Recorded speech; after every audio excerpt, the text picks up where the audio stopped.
mad at myself because Sean Martinelli, who's one of our own ambassadors, who's one of the first people who started watching OWN, he has OWN in his dorm here at Syracuse, had DM'd me and said, make sure you wear orange. So I had not one, not two, I had 3 orange dresses. And I left them in the hotel room in New York. So all night long I'm like, will they accept me without orange? Will they accept me? And you have, so I thank you very much. I knew better than to come in blue. I had the orange, and there you go. Thank you so much for allowing me the privilege of being here for this great day. I want to say thank you to Chancellor Kent Severud, to Carrie Clark. Carrie, it's so great to see you again. To Bob Myron, John Malone, my great partner at Discovery, David Zaslav, my other great partner at Discovery, who actually came to me with the idea of creating a network. I trust, admire, and respect you and adore you so much, and Pam thinks it's okay. Okay? Thank you all so much. And particularly to the Newhouse family. It's a Newhouse kind of day here. And I came to give the biggest shout out possible to the Newhouse family, to the Newhouse network, because I believe that what you all have done, what the Newhouse family has done, what the Gary family has done, what the Clark family has done, is what we're meant to do as human beings. We're meant to take our lives, do the best we can, be excellent in our lives, and then use what we have been given to impact others. And the impact that you're going to have for generations to come will live on and on and on. And I want to just say, what a glorious thing to do with your time, with your energy, with your money. On behalf of everybody here, thank you for that. Thank you for being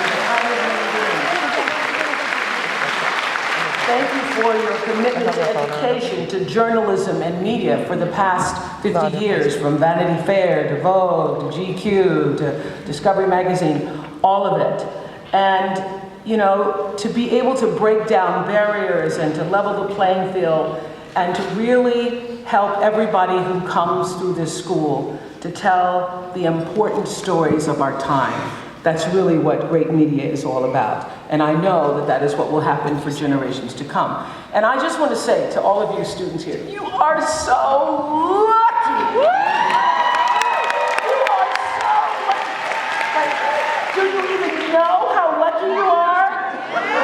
Okay, I'm going to tell you how lucky you are. Okay, and my definition of luck is this: preparation meeting the moment of opportunity. There is no luck unless you're prepared. So just a brief history. I started in broadcasting when I was 16 years old. I entered the Miss Fire Prevention contest. I didn't know that that was going to lead to a broadcasting career. But when I went back to the radio station, which sponsored the Miss Fire Prevention contest, to pick up my prize, the radio DJ asked would I be interested in hearing my voice on tape. He let me record some copy from an AP wire because I was such a great reader, fantastic reader as a matter of fact. I was hired at 16 years old, and I just thought, oh, beats my babysitting job. By the time I was 19, sophomore in college, I get a call during my design class for stage design. Mr. Cox was my professor. And I get called out of class by the local television station, CBS affiliate in Nashville.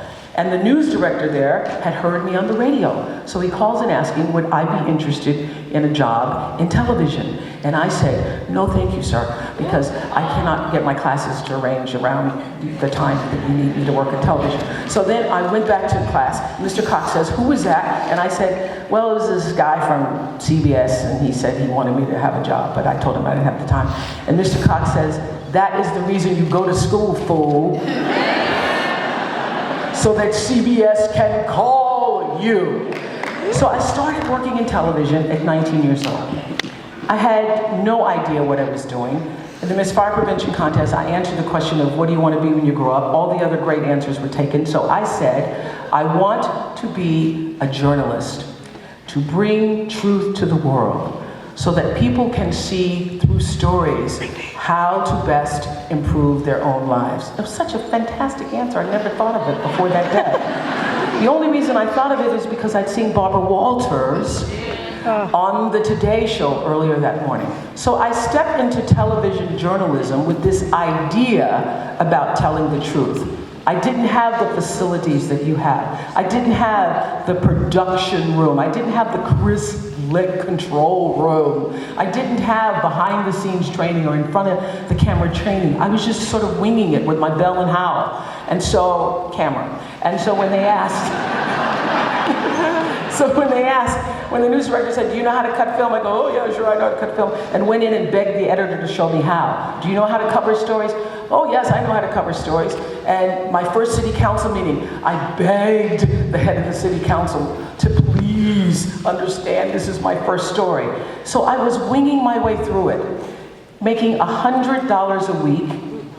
I got an offer to come to an Atlanta station, WSB in Atlanta, and they were going to offer me $40,000. Now I'm making $5,200, so $40,000 felt like I have now made it. My boss at the time said to me, you don't know what you don't know. So you need to stay here and craft your skills. You need to stay here and learn and work on yourself in the environment where people care about you. And that was the best advice I got. Now, you are here in an environment where you can craft your skills, where people care about you, where you can hone and define who it is and what you want to do and how you're going to use that skill with great passion to go out into the world.